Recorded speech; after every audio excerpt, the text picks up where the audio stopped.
이 대목에서 또 투모라이즈 하고 싶은 얘기가 있으시죠?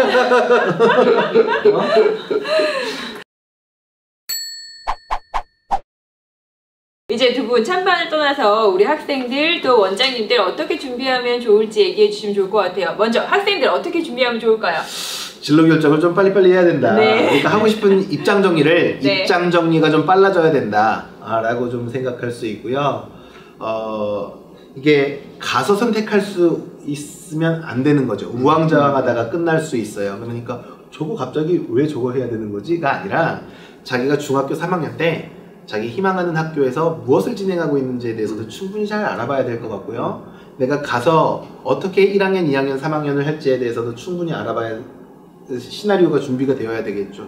고등학교 1학년 때 예를 들어서 나는 의사 선생님이 목표였다가 2학년 때 과학자가 목표였다가 3학년 때 예를 들어서 시인으로 본인이 입장을 갖다가 바꾼다라면 상급 학교에서 이 학생을 바라볼 때 와, 다 잘하는구나 라고 생각하기보다는 와, 그때 때였구나, 얘 진지하게 자기 인생에 대해서 생각 안 해봤겠네, 이렇게 생각할 가능성이 매우 다분하다. 그러다 보니 미리 준비해야 될 필요성이 있다. 저는 이렇게 판단을 합니다. 네, 어떻게 준비해야 될까요, 학생들?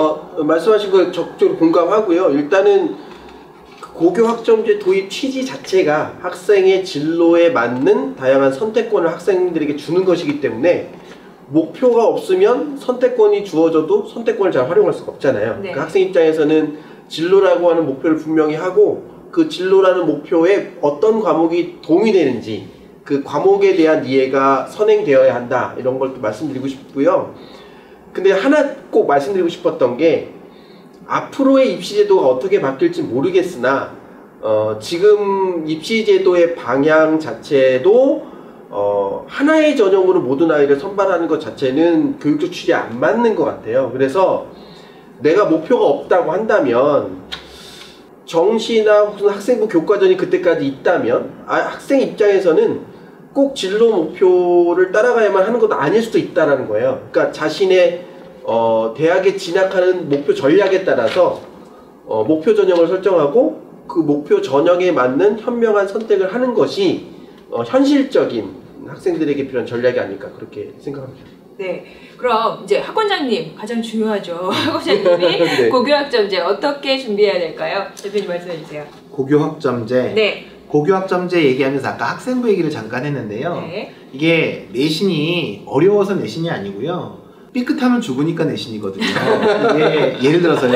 다들 공감하실 것 같아요. 네, 네. 예를 들어서 고등학교 1학년 때 3등급이 나와요.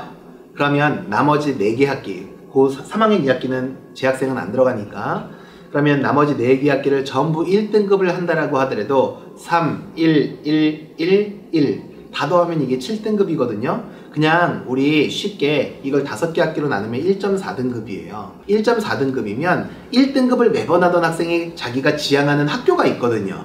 근데 3등급이 한번 터졌다라고 해서 평균이 1.4등급이 나오면요, 사실 그 1등급 학생이 지향하는 학교 가당치도 않습니다. 1.4등급 내신 성적으로 갈 수 있는 학교가 어딘지 한번 보세요. 그러다 보니까 사실 내신에 대한 준비, 사실 이것도 미리미리 준비가 되어야 되고요. 그러니까 만약 절대평가가 된다라고 가정했을 때에는 B등급이 나오면 사실 이건 죽는 거예요. 이건 B등급은 더 죽여요. 실수라도 B등급이 나왔다, 아니면 뭐 OMR 밀렸었다, 이건 끝난 거예요. 그래서 너무나 조기에 그 토너먼트전에서 아웃될 수 있으니 준비가 꼼꼼하고 철저하게 미리미리 되어야 된다라고 하는 측면에 있어서 상당한 예습을 불러일으키는 지금 대학 입학 전형 체제가 되었다라고 하는 것하고, 그리고 고등학교 올라가서 또 수능도 준비해야 되고 아까 얘기했던 대로 활동 내역도 준비해야 되잖아요. 근데 활동 내역은 예습이 안 돼요. 선행이라는 얘기가 안 돼요. 왜냐하면 올해 반장했는데 선생님 잠깐 이거 저장해놨다가 내년에 적어주세요 이러면 안 되잖아. 그래서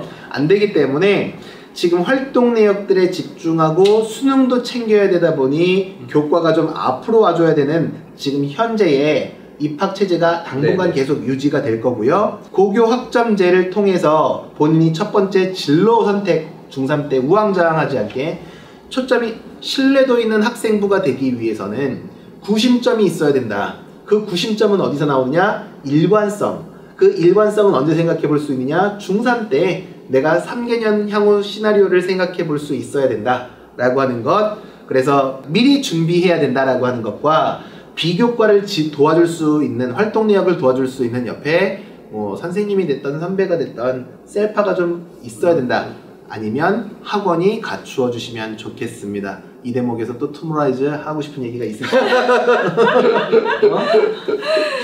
말씀해 주시죠. 그러니까, 원장님도 어떻게 준비하셔야 될까요? 네, 공격전제.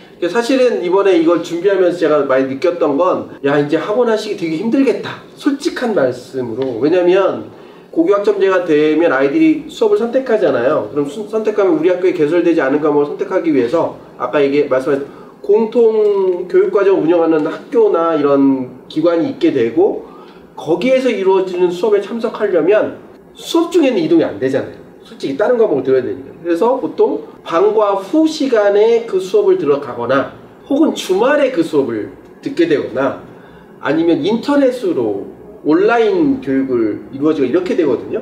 그 온라인 교육도 학교 수업 시간에 들을 수 없으니 이것도 방과 후나 주말을 이용하게 된다는 거죠. 그럼 결국 현재 고등학교 아이들이 학원 오는 시간에 그런 공통교육과정이나 선택 과목의 수업을 들을 확률이 매우 높다는 거죠. 그러면 학생들을 모집해서 시간표 짜기가 매우 힘들어질 수도 있겠다라는 생각이 좀 들더라고요.